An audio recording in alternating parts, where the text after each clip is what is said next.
Méditation stoïcienne, exercice du soir. Prenez un moment maintenant pour vous installer, vous détendre. Tournez votre attention vers l'intérieur et contemplez votre journée entière, jusqu'à présent.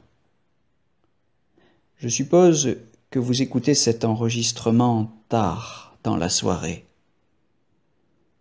Vous souhaiterez peut-être réécouter cette partie la nuit, comme un simple exercice guidé.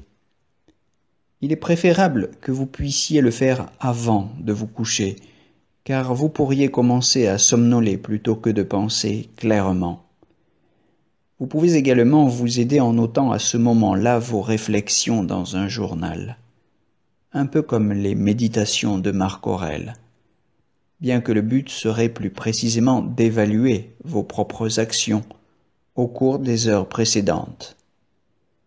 Comme Sénèque l'observe à juste titre, une fois que cela devient une routine, sachant que vous examinerez votre conduite à la tombée de la nuit, cela vous aidera probablement à être plus attentif à vos pensées et à vos actions pendant le jour, moment après moment.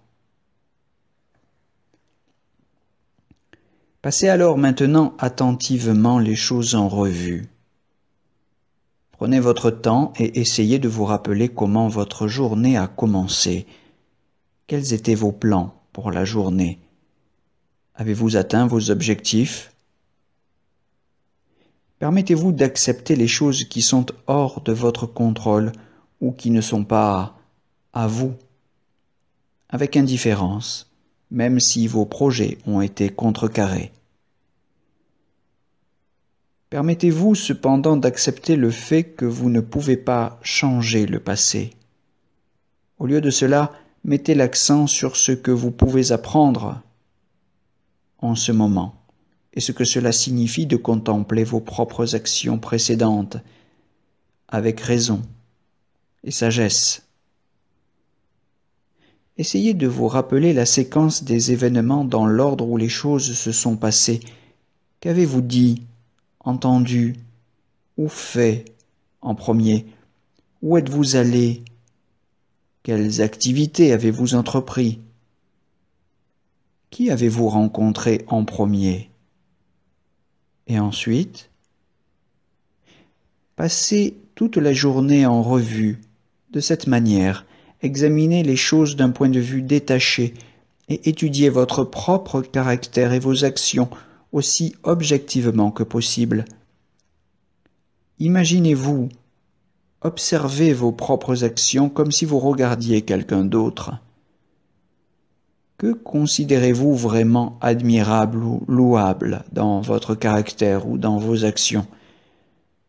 Que considérez-vous peu judicieux ou malsain au sujet de vos propres pensées et de votre conduite? Certaines personnes ont même envie de se noter sur 10 pour évaluer la façon dont elles ont vécu en accord avec leurs valeurs philosophiques ce jour-là, car cela leur permet de se demander précisément comment elles pourraient améliorer leur score sur les jours à venir. Si vous avez tenu une fiche d'autosurveillance en notant vos pensées, vos actions et vos sentiments lors d'incidents clés au cours de la journée, vous trouverez probablement que cela rend l'examen nocturne beaucoup plus facile. Vous pourriez même vouloir aborder cela à la façon des pythagoriciens, comme un moyen de fortifier votre capacité à vous rappeler les souvenirs.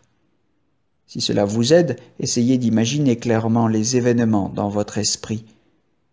Pour les stoïciens, cependant, l'aspect le plus important de l'exercice est de considérer comment, comme le dit Épictète, vous pouvez apprendre à surmonter les désirs et les émotions problématiques et à réaliser votre vraie nature en progressant un peu plus vers la sagesse et la perfection de votre caractère.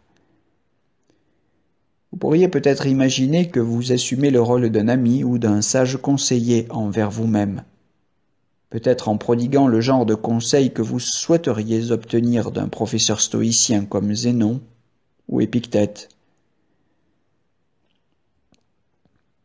En faisant un retour en arrière sur les événements clés de la journée, essayez de vous poser les questions suivantes. Qu'ai-je mal fait? Est-ce que je me suis permis d'être gouverné par des peurs ou des désirs d'une nature excessive, irrationnelle ou malsaine? Qu'ai-je bien fait? Ai-je de plus en plus progressé vers la sagesse et la sérénité qu'elle apporte? Qu'ai-je négligé? Ai-je manqué une quelconque occasion d'exercer la vertu ou la force de caractère? Enfin, vous pouvez également envisager comment tout ce qui a été mal fait ou négligé pourrait être fait différemment dans l'avenir. Et vous louer pour tout ce qui se passe bien. Lorsque vous avez fait ceci avec attention, comme le dit Sénèque en faisant écho à un commentaire beaucoup plus ancien de Platon, il se peut que vous constatiez que vous dormez mieux. De même, la difficulté à vous endormir peut, parfois, être une indication que vous n'utilisez pas encore cet exercice de manière appropriée. Rappelez-vous que vous vous entraînez à laisser aller les événements passés, au-delà de votre contrôle, comme étant en fin de compte indifférents pour vous. Un état d'esprit calme et philosophique pendant que vous vous assoupissez influencera peut-être même vos rêves. Au matin, lorsque vous vous réveillerez et que vous envisagerez votre journée, vous pourrez vous rappeler certaines de vos réflexions nocturnes et ce que vous avez appris en examinant votre caractère et vos actes de façon calme et rationnelle.